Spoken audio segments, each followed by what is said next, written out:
muy probablemente tengan conflictos como los Borbón, que no es que lo diga yo, en su momento los Borbón pues tenían unas deficiencias evidentes por las reiteradas cruzas genéticos entre ellos mismos. Entonces, esto es algo importante. La diversidad genética se logra a través de eso. Del intercambio. Y la riqueza genética es a través de esa diversidad. Entonces, cuando hablamos de la identidad, pues lo único que se ha construido es esa narrativa en donde ahora todos nos apellidamos güerito, güero güera, rubios, blanquecinos, pero pues nada más de apellido, porque de origen pues no. Y es evidente que no. Ese es un constructo naranja. Son constructos de los pepsilindros, es decir, de alguna manera nos vamos a esos hombres naranjas en donde van construyendo una narrativa para hacer su campo de dominación. Con el sentido de la pertenencia, de la raíz.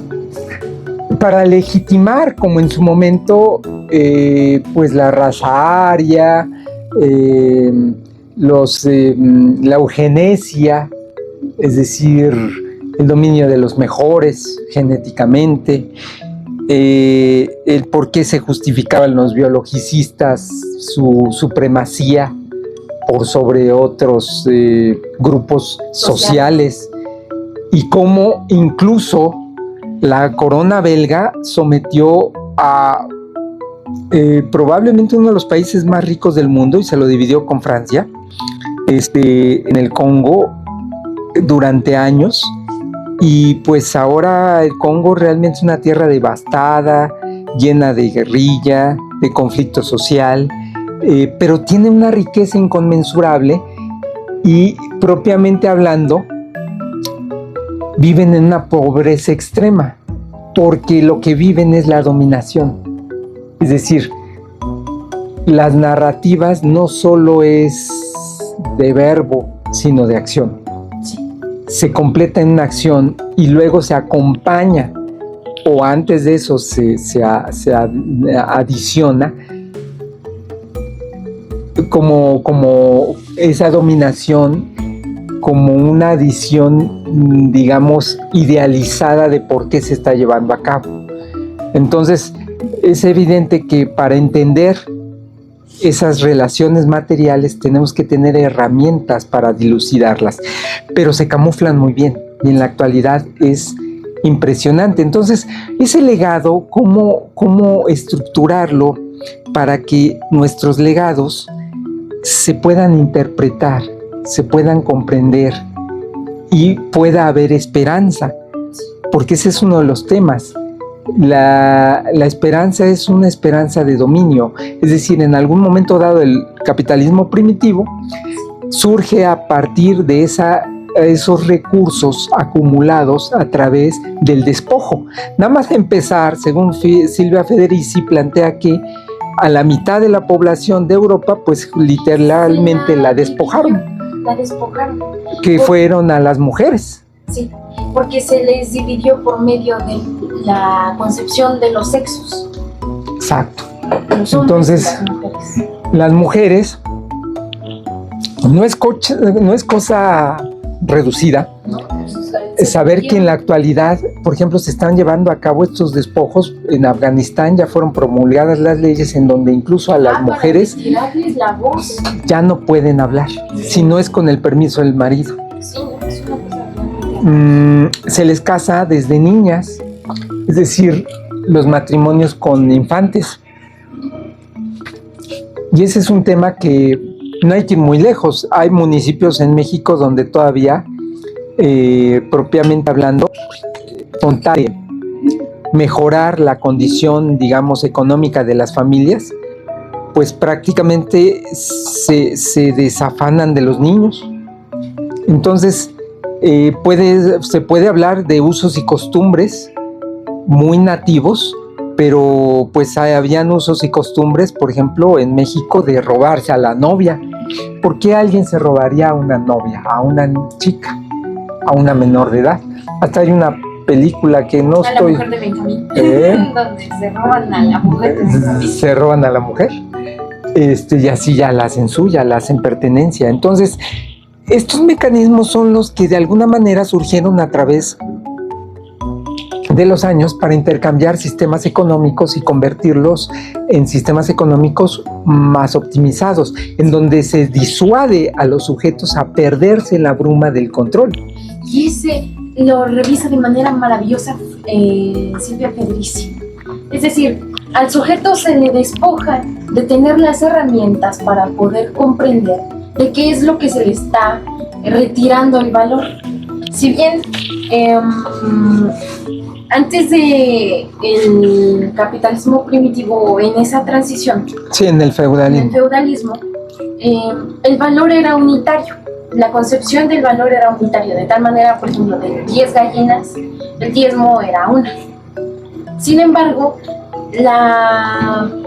pasa que con el cambio con el rentismo, como la herramienta de cambio para el capitalismo primitivo, esa concepción del valor se transfirió a porcentajes. De tal manera que ya no era... Bueno, ya recursos. Ya a recursos, por supuesto. Recurso monetario. La divisa. Por eso se le llama rentismo. Porque más allá de lo que produjera el mismo criador de pollos, lo que tenía que otorgar es un... Tienito nos demanda. Tenía que otorgar un recurso fijo por tener el usufructo. Ya no Sí, dependía de la... ¿Me la mueves, por favor, para que... Sí. Gracias. Ah. No, pásate allá, por favor.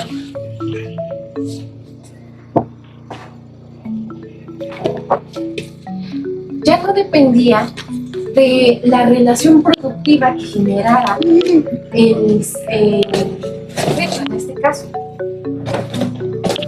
sino que más bien ahora el valor que debía ser otorgado era fijo. Entonces se le despojó al sujeto de poder comprender las relaciones materiales. Sí. Y hoy sigue pasando lo mismo. Y es decir, esto es a partir de la creación de las instituciones financieras. Bien. Adelante.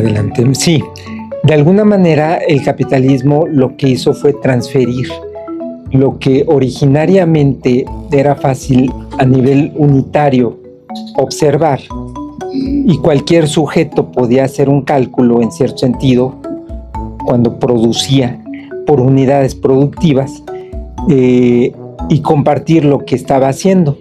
Entonces pasa que bajo los nuevos mecanismos, la transición económica, propiamente hablando, se cambiaron los sistemas para que no tuviera elementos de comprensión.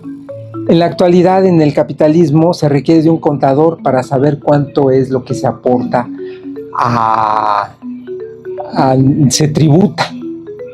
Y técnicamente hablando, se le despoja al sujeto de la posibilidad de entender los diversos mecanismos si no es por medio de un contador. Por lo tanto, esto sí se vuelve fundamental. Se construye un sistema tan complejo de relaciones materiales en donde la economía está basada en esas tributaciones.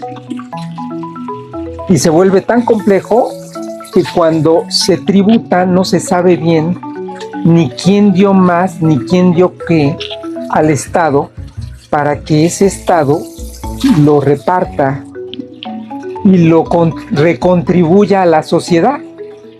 Pavimentación, alumbrado público, etcétera, etcétera. En teoría, esa es la razón por la cual, pues en las cámaras se lleva a cabo el presupuesto. Aquí se llama presupuesto de la nación, se autoriza y se negocia o lo propone el Ejecutivo y es la Cámara Legislativa la que los legisladores van opinando y van haciendo cambios y contrapropuestas y al final autorizan o no los presupuestos de la nación, pero llega a ser tan complicado que propiamente pocos ciudadanos saben de lo que han aportado, cuánto se va a su colonia, cómo se retorna a su localidad, y ya no digan a su municipio. Llega a ser incluso interesante y truculento observar cómo el negocio de algún exsecretario de Hacienda fue crear un organismo que profesionalizara a los municipios para que se pudieran bursatilizar, a eso le llaman profesionalización. ¿Y qué quiso decir esto de bursatilización? Pues propiamente hablando, y ahí viene la magia, el manejo de los futuros. Pudiera obtener recursos en su momento apalancados en el futuro. La productividad del municipio futura. ¿Me permites una toalla, Ruth, por favor? Gracias. Esto es impactante. Es decir, te la retorno, te la paso por allá, ¿no? Por favor. De alguna manera, gracias, mi amor. Ahí está. De alguna manera, se ha hecho tan complejo las relaciones materiales. La comprensión de ellas. Bueno, la comprensión está todavía más lejos de la complejidad con la que se ha manifestado. En donde está a una distancia tal del sujeto común que cuando le hacemos el legado le es difícil intervenir esta realidad y comprender esta realidad. De tal suerte que nada más nacer, bueno, ni nada más nacer y ya debe. Es decir, cuando un sujeto es procreado, antes de nacer, ya debe. ¿Se dan cuenta? El por nacer todavía ni ha nacido y ya debe, porque en estos países, así como el municipio al bursatilizarse y obtuvo recursos y ya tiene una deuda, propiamente hablando, le pasa lo mismo a la nación. La nación debe, y esos recursos que debe desde otras naciones hasta otros bancos. Eso es maravilloso. Lo que se inventó propiamente fue la deuda futura. El embargo del futuro. El embargo del futuro. Y ese es lo que planteaba Roududú al principio, el tiempo. Tiempo. El sujeto, fíjense nada más la sofisticación. No nada más se le expropia y se le apropia su fuerza laboral. Es decir, la que realmente aporta valor a la cosa, al objeto. Es el tiempo invertido en la cosa lo que le da valor. Bueno, no nada más esto, sino que para que el sujeto pueda vivir una vida menos difícil, menos desfavorecida, más equilibrada y ver las ventajas del sistema económico, entonces le ofrecemos un crédito, un futuro, y entonces él empeña su productividad futura basados en la actual, pero pues así pasó con el tiempo tremendo del Fobaproa en México. Mucha gente perdió su patrimonio porque justamente la deuda privada se hizo pública.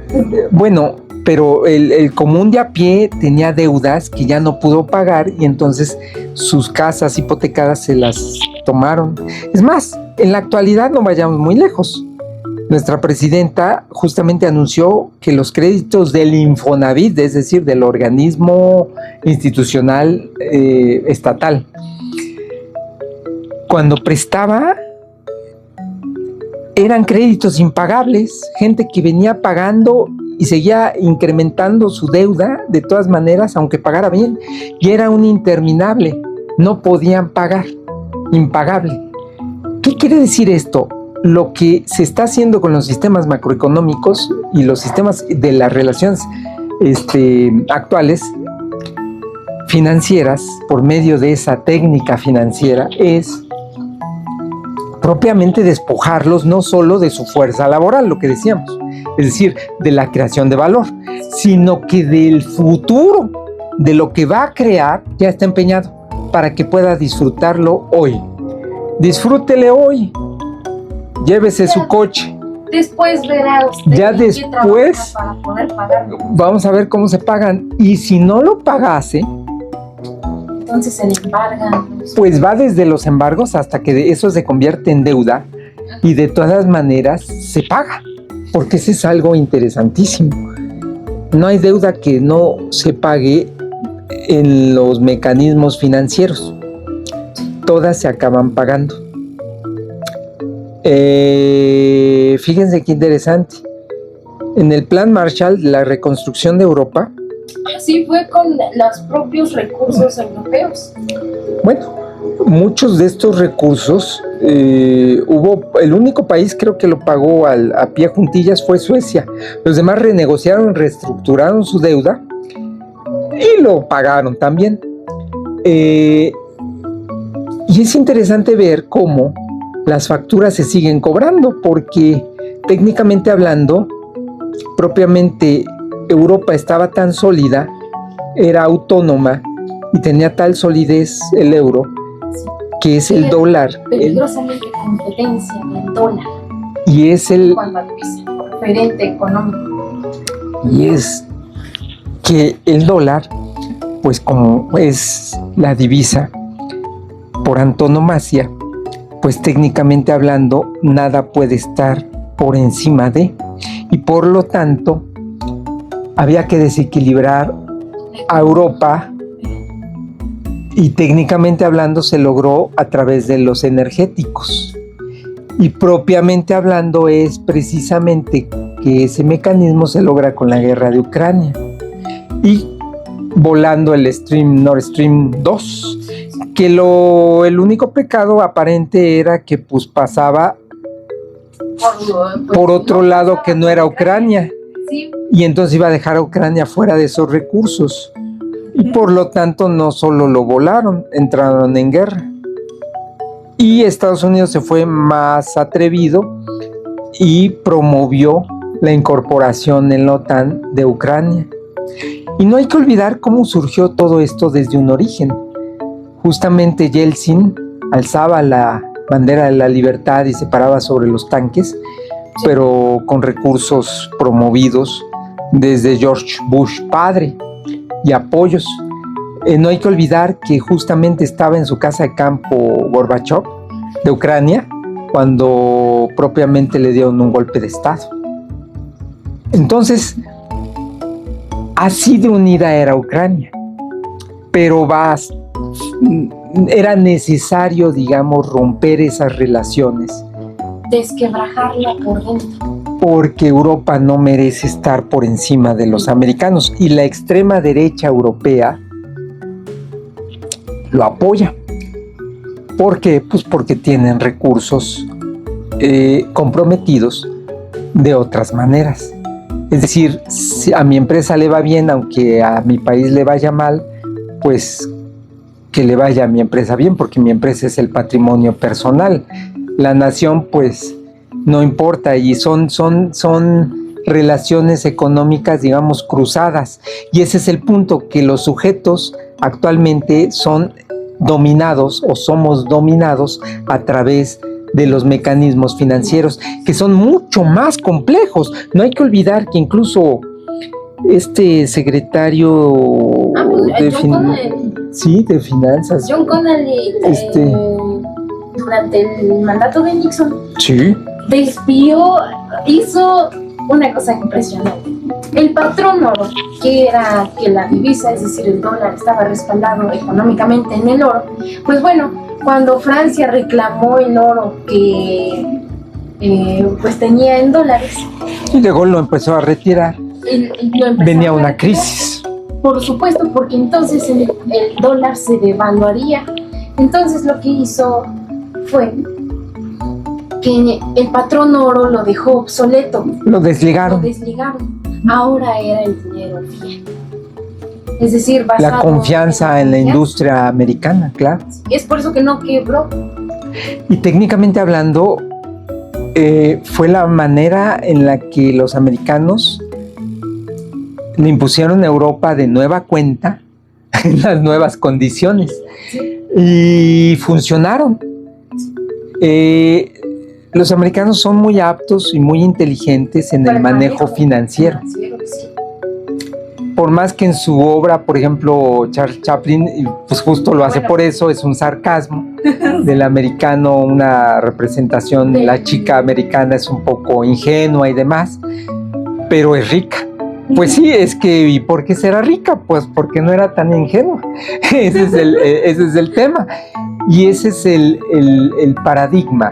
De alguna manera, los americanos son muy sofisticados. No hay que dejar de ver que ahora le llaman ingeniería financiera al manejo justamente de los recursos y de cómo todo el mundo tiene una deuda enorme. Estados Unidos es el país que más debe. En la historia. Ser ciudadano americano implica ser el ciudadano más endeudado de la historia del mundo. Van a deber tus descendientes. Ese legado es de deuda. Porque ese es el punto. Es un legado de deuda. Sí. Y luego tenemos que al país que más le debe a Estados Unidos es Israel. Entonces, por supuesto que tienen un compromiso muy estrecho. Entonces, cuando se habla de despojo, pero ¿qué creen? Que en esa tierra, porque no llevan unos años, no hay que olvidar que esto surge... Llevan 100 años, surge con el convenio Sykes-Picot. Exacto. De Francia con Inglaterra, en donde se repartieron el Imperio Otomano, lo que antes era el Imperio Otomano, a finales de la Primera Guerra Mundial. Y de ese acuerdo, Sykes-Picot, en donde dejan fuera a los demás países, se reparten el Imperio Otomano y casualmente Palestina queda del lado inglés. Y en una breve carta de 67 palabras que le Balfour le hacía Rothschild, les permitía entrar a Palestina con el acuerdo de que respetaran a las ideologías bueno, y a las personas que ahí vivían, porque ahí ya a las comunidades que vivían ahí, claro. El caso es que no lo hicieron. Y pues ya ven, a la fecha, en 100 años después, es la misma pugna. Y la gente de allí, uno llega a pensar, bueno, ¿y por qué no se salen? Muchas comunidades sionistas o judías, que no son lo mismo, no.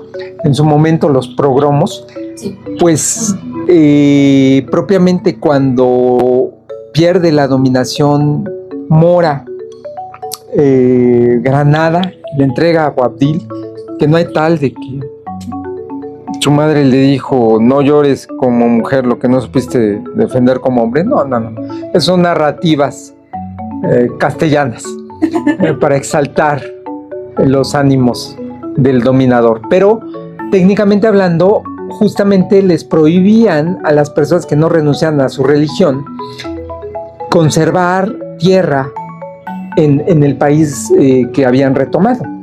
Y esto ha existido siempre. Salieron los de aquí y se fueron a otros lugares. Los progromos hablan de esos éxodos masivos en donde constantemente se van. Incluso hay obras muy buenas. En el tejado habla de estos progromos y es una muy buena obra. Hay otra obra que es de Shakespeare, se llama El Mercader de Venecia, en donde ahí se observa cómo incluso les prohíben a ciertos sujetos de ciertas comunidades tener bienes. Entonces, ¿qué atesoran? Pues recursos líquidos. Y como es líquido, pues diamantes, oro, etcétera, etcétera. Pero no pueden tener propiedades, ¿se dan cuenta? Entonces, y periódicamente eran lanzados fuera de estas demarcaciones o tenían que huir. Aquí el punto es, y la pregunta es, ¿por qué los palestinos no se van de ahí si los están masacrando? Es muy interesante pregunta, pero si pudieran, probablemente muchos irían. Sin embargo, no pueden porque es un cerco el que tienen ahí. Están cerrados, tienen que esperar una autorización hasta para salir.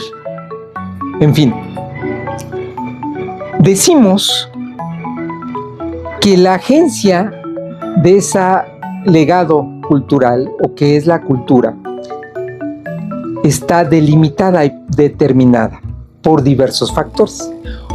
Unos de ellos son justamente las condiciones que establecen los sistemas económicos. El sistema, digamos, los que nos ven del otro lado, consideren que el sistema más eficiente en la historia de la humanidad para despojar de valor a los sujetos, para imponer condiciones de dominación, no fue el feudalismo, es el capitalismo. Muchos de pronto se plantean, es que ya vamos a la tecnofeudalismo, y le llamaríamos el neotecnofeudalismo. ¿Por qué proponemos que no? Justamente porque hay que contar con estas herramientas de intervención. Es una narrativa distractora, como lo plantea. Pues en cierto sentido sí, quizás lo intentan intencionadamente ver así. Sin embargo, ¿por qué no va a suceder? No por lo pronto, no en este mundo. Bueno, todavía. Porque probablemente cuando se domine el espacio y se haga la minería del espacio, y justamente para eso ya tenemos una visión nosotros con nuestras herramientas también de incorporación del común de los mortales, como tú y como yo, si nos estás viendo, para que esto justamente se pueda también en algún momento dado intervenir incluso la parte del espacio, porque en la actualidad, no sé si sepas, pero ya hay legislaciones para determinar